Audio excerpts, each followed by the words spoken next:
बिस्मिल्लाहिर्रहमानिर्रहीम अस्सलाम वालेकुम स्टूडेंट्स। आज की क्लास का हमारा जो टॉपिक है वो है जनरल लेजर। जनरल लेजर क्या होता है, उसकी डेफिनेशन। और जनरल लेजर जो है वो सेकंड पार्ट है हमारी ट्रांजैक्शन को रिकॉर्ड करने का। तो उसको कैसे रिकॉर्ड करते हैं, इसके कितने अकाउंट्स बनते हैं, कैसे बनते हैं, वो सब जानेंगे।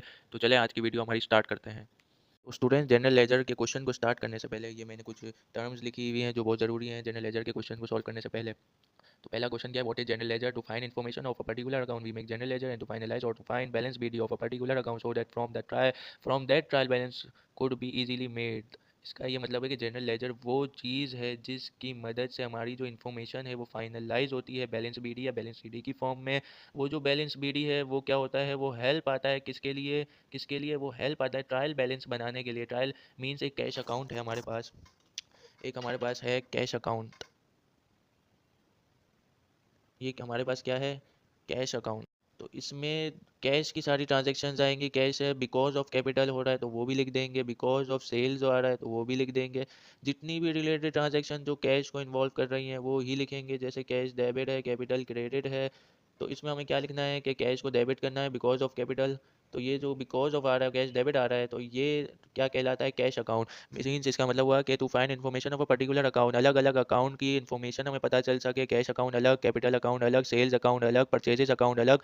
तो ये जो अलग अलग अकाउंट्स की हमें इन्फॉर्मेशन मिल जाए, हमें पर्टिकुलर अकाउंट की इन्फॉर्मेशन ऐसी मिलेगी हमें ट्रायल बैलेंस में हेल्प मिल जाए, तो उसे क्या कहेंगे, जनरल लेजर कहेंगे। अब दूसरी बात पे आते हैं, फॉर्म्स ऑफ लेजर अकाउंट। देखें दो स्टूडेंट्स, जो लेजर जनरल लेजर हम जो बनाते हैं वो दो फॉर्म पे बेस करता है। या तो आप इस पे भी, इस फॉर्म पे भी बना सकते हैं, इस फॉर्म पे भी बना सकते हैं general laser.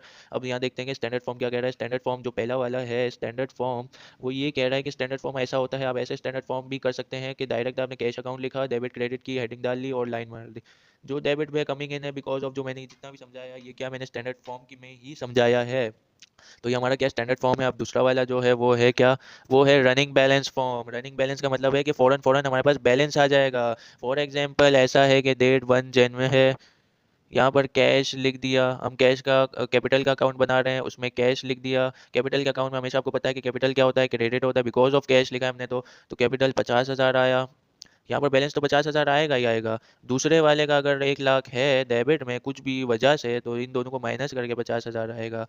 Mean debit credit minus होते हैं, डेबिट डेबिट प्लस होते हैं, क्रेडिट क्रेडिट प्लस होते हैं, तब जाके ये बैलेंस बनता है। मीन्स ये जो अमाउंट हमारे पास आ गई शुरू में, रनिंग बैलेंस मीन्स जो शुरू में ही आ गई वो क्या कहलाती है, रनिंग बैलेंस। जो हमारे पास एक फाइनलाइज अमाउंट जो आती रहेगी वो क्या कहलाएगी, रनिंग बैलेंस। अब आते हैं और क्या चीज़ बोल रहा है, बैलेंस बीडी के बारे में बोल रहा है। Balance BD means bring down balance of an account means heavier side no matter debit और क्रेडिट। इसका मतलब ये है कि अगर यहाँ पर 50,000 है कैश अकाउंट और यहाँ 25,000 रुपया है, तो कौन सी साइड हैवियर है, ये वाली साइड हमें हैवियर लग रही है, क्योंकि 50,000 हमेशा ज़्यादा होते हैं 25,000 से। तो हमने क्या किया स्टूडेंट्स, यहाँ